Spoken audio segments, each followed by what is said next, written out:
দেখা উচিত আমাদের সবার, যে আচ্ছা উনি এখন কেমন দেখতে। আমি ছোটবেলায় যে শাকিব খানকে দেখছি সেখান থেকে একদমই আলাদা, এবং ওনার পার্সোনালিটিতে অনেক পরিবর্তন এসেছে। আমি শাকিব ভাইয়ের সিনেমা এর আগেরগুলো বেশ ভালোই চলেছে, এবং এটা খুবই অ্যাপ্রিসিয়েটিং যে ওনার কামব্যাক করাটা খুবই ডিফারেন্টলি কামব্যাক হয়েছে।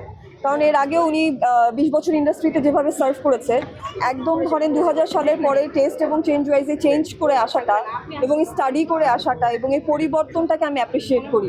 ওনার সময়ের অনেক আর্টিস্টরা হয়তো বা এই জিনিসটাকে অ্যাডপ্ট করেনি, উনি চেঞ্জ করার চেষ্টা করেছে, উনি চ্যালেঞ্জ নিয়েছে, এবং উনি এই সময় যারা ভালো মেকার, ভালো ধরেন আপনার হচ্ছে গিয়ে ইন্ডাস্ট্রিয়াল লোকজন বা এজেন্সি বা ইনভেস্টার, সবার সাথে ওনার এই কমিউনিকেশনটা এবং এইভাবে কামব্যাক করাটাকে অবশ্যই অ্যাপ্রিসিয়েট করা উচিত। এবং আমি তার সিনেমা দেখব, এটা আমারও ইচ্ছা যে আমি দেখতে চাই যে এই শাকিব খান আসলে কেমন।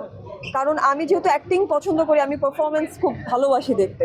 সো এই ডিফারেন্ট শাকিব খানকে দেখা উচিত আমাদের সবার, যে আচ্ছা উনি এখন কেমন দেখতে। আমি ছোটবেলায় যে শাকিব খানকে দেখছি সেখান থেকে একদমই আলাদা, এবং ওনার পার্সোনালিটিতে অনেক পরিবর্তন এসেছে। আমি এটাই চাই যে ইন্ডাস্ট্রিতে এখন যারা সুপারস্টার, তারা সময়ের সাথে নিজেদের এই আমূল পরিবর্তনটা আনুক এবং ভালো গল্পই করুক, কারণ ওনাদের লেগেসি ধরেই তো আসলে অন্যরা আগাবেন। তো আমি এই স্টেপটাকে খুবই অ্যাপ্রিসিয়েট করি, এবং আমি তুফানের জন্য খুবই আশাবাদী, শুভকামনা জানাতে চাই তুফানকে। এবং আমি তুফান দেখবো, দেখার পরে আসলে মন খুলে কথা বলতে পারবো যে আসলে তুফান আমার কেমন লেগেছে।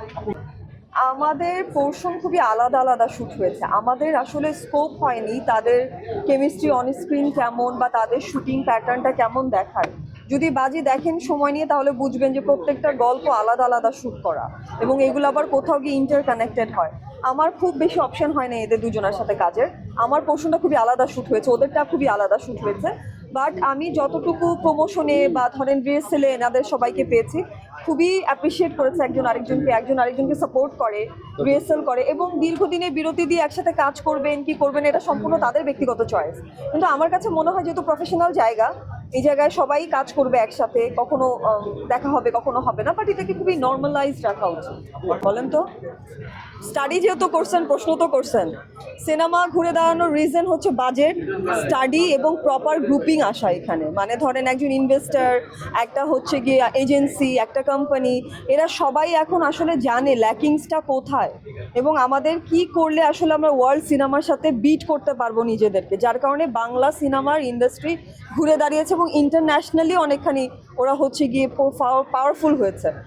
টেলিভিশনের ঝামেলাটা কোথায় হচ্ছে, টেলিভিশন ওই একই রুলস এবং স্ট্রাকচারে কোথাও আটকা পড়ে আছে, হয়তো বা বাজেট লিমিটেশন, হয়তো বা যে স্ট্রাকচারে আসলে টেলিকাস্টটা হচ্ছে স্ট্রাকচারটা চেঞ্জ হয়নি, যার কারণে এখনও একটা শীতল অবস্থা বহমান আছে। কিন্তু আমি বিশ্বাস করি যে টেলিভিশনও একটা সময় ঘুরে দাঁড়াবে, আপনাকে সময় দিতে হবে, সব কিছুকেই সময় দিতে হবে। টেলিভিশনের কন্টেন্টগুলো বিশেষ করে আমরা যদি 10 বছর পিছনে ফিরে যাই, সেই সময়ের যে কন্টেন্ট আর এখন যে ফ্যামিলি নিয়ে কন্টেন্ট বর্তমানে দেখা যাচ্ছে, ফ্যামিলি নিয়ে সবাই সিনেমা দেখবে না, নাটকও দেখবে না। এখন ধরেন ইউটিউবের কাজগুলো কেন এত ভিউ হয়, আপনার মতো অডিয়েন্সরাই দেখে বলে ভিউ হয়। আপনার টেস্টের আছে, আমার টেস্টের আছে। সো ভিউটা কখন হয়, যখন মানুষ দেখে।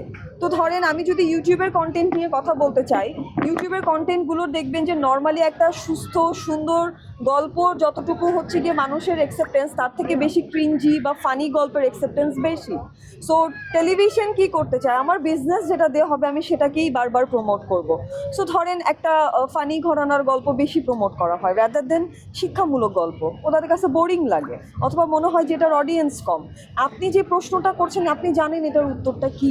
আমাদেরকে সব কিছুকেই সময় দিতে হবে। মানুষ একচেটিয়া এক টাইপের জিনিস বেশি দিন পছন্দ করে না, যার কারণে দেখবেন যে ভালোটাও দীর্ঘদিনে স্থায়ী হয় না, মন্দটাও হয় না। It's all about ups and downs, কখনো ভালো আসবে কখনো মন্দ আসবে, এটা ব্যালেন্স করাটাই হচ্ছে সাম্যতা।